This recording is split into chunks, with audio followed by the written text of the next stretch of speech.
Lintasan Sejarah TNI Angkatan Udara. Pada 23 Agustus 1945, bangsa Indonesia membentuk Badan Keamanan Rakyat atau BKR di berbagai daerah sebagai wadah keamanan rakyat. Di bidang penerbangan, unsur ini dikenal sebagai BKR Udara, yang kemudian menjadi cikal bakal kekuatan udara Indonesia. Dengan sarana yang terbatas, pembangunan kekuatan udara pun mulai dirintis. Dan pada 27 Oktober 1945 menjadi momen penting ketika Agustinus Adi Sucipto berhasil menerbangkan pesawat berlambang merah putih di Pangkalan Udara Maguwo, Yogyakarta, menandai hadirnya kekuatan udara Indonesia di langit Nusantara. Pada 5 Oktober 1945, pemerintah membentuk Tentara Keamanan Rakyat atau TKR, yang kemudian diikuti dengan pembentukan TKR Jawatan Penerbangan pada 12 November 1945 di bawah pimpinan Suryadi Suryadharma dan Sukarnen Martokusumo dengan markas di Jalan Terban Taman Nomor 1 Yogyakarta. Selanjutnya, pada 9 April 1946, melalui penetapan pemerintah Nomor 6 SD tahun 1946, pemerintah secara resmi membentuk Tentara Republik Indonesia Angkatan Udara sebagai matra yang mandiri, dengan Komodor Udara R. Suryadi Suryadharma sebagai Kepala Staf Angkatan Udara Pertama, didampingi Komodor Udara Sukarnen Martokusumo dan Komodor Muda Udara Agustinus Adi Sucipto sebagai Wakil Kepala Staf.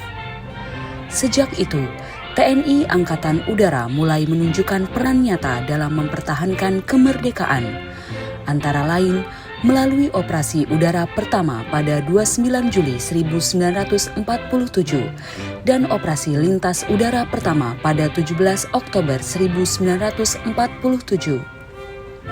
Memasuki dekade 1950-an, kekuatan udara semakin berkembang dengan dukungan Alpal Hankam dari Belanda serta keterlibatan aktif dalam berbagai operasi penumpasan pemberontakan dan berbagai gangguan keamanan lainnya.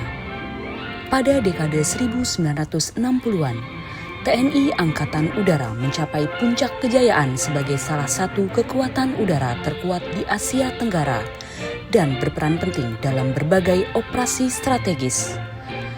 Memasuki 1970-an hingga 1980-an, kemampuan operasional terus diperkuat melalui pengadaan Alpal Hankam baru, termasuk pesawat tempur supersonik dan alutsista modern.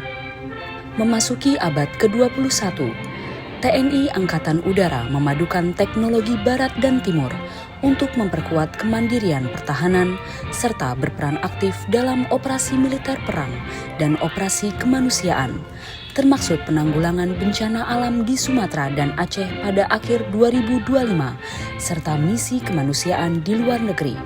Pada tahun 2026, TNI Angkatan Udara melanjutkan modernisasi Alpal Hankam melalui pengoperasian pesawat tempur dan pesawat angkut strategis generasi terbaru sebagai bagian dari transformasi menuju kekuatan udara yang ampuh, adaptif, modern, profesional, unggul, dan humanis.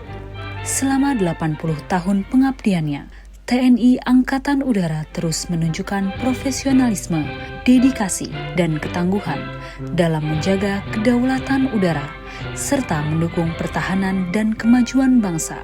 Dengan semangat pengabdian tanpa batas, TNI Angkatan Udara ampuh, Indonesia maju.